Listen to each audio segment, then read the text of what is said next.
The Magic Pot. When the folk character Kwaku Ananci was brought to the Caribbean, he became Brother Ananci, which is sometimes spelt Anancy or Ananci, sometimes man, sometimes spider. He is one of the best-known tricksters in folklore, and there is a group of stories named after him. This is an Ananci story which is told in many parts of the Caribbean. Ananci was troubled. Month after month the drought was like a monster, sucking the life out of every growing thing. Soon there would be nothing left on his farm but a few stalks of corn. One morning Ananci took a walk along a path through the forest that led to the river.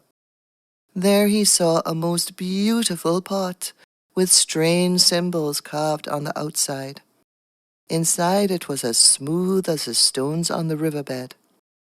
In all my born days I have never seen such a magnificent pot, exclaimed Ananci. I wonder what the symbols mean. Fill the pot, said the pot.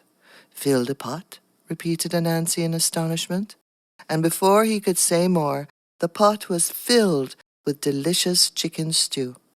Ananci set to at once and devoured the food. Ye gods and little fishes, that was a meal fit for a king. How often do you perform? He inquired. As often as you like, replied the pot. Just say the words, fill the pot, and you shall have whatever you wish for. But on no account must you wash me, or my magic powers will cease. Agreed, said Ananci at once. He had no intention of washing the pot, for he was lazy. Besides, it would be easier to keep the pot a secret. He hid it underneath some bushes a little way from his house. The very next day Ananci took the path through the forest, but as soon as he was out of sight of his house, he crept into the bushes and took out the pot. Fill the pot, he commanded as he wished for roasted pork and red beans. Immediately the pot was filled to overflowing with the savory meal. Ananci ate every morsel, including the pork rind. All that night he could not sleep for thinking of the mouth-watering food he would get from the pot. On the following day he returned to the bushes and again said the words, fill the pot. This time the pot bubbled with creamy hot sancoche, yellow split peas, chunks of salted meat, and a medley of vegetables floated in the thick soup. In a trice Ananci emptied the pot and licked it clean as well. Meanwhile, at home, Ananci's wife and children had to be satisfied with a daily diet of such vegetables as they found in the forest, and by the time that was shared amongst them, each one received barely a spoonful. Yet every night Ananci returned home and ate his share of this meager fare to avoid suspicion. One day Taco, the eldest son, said to his mother, I think Papa is up to his tricks. See how he gets fatter every day, yet he eats the same as we do.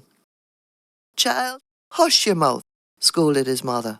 But after that she began to watch her husband carefully.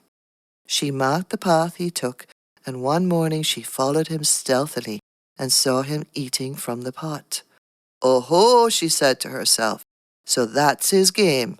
Well, they say every day for thief, but I say one day for watchman. When Ananci arrived home that night, his wife put his share of food before him, and not a word did she say about the pot.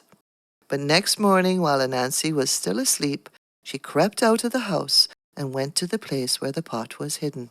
She examined it very closely. She looked inside the pot and turned it upside down.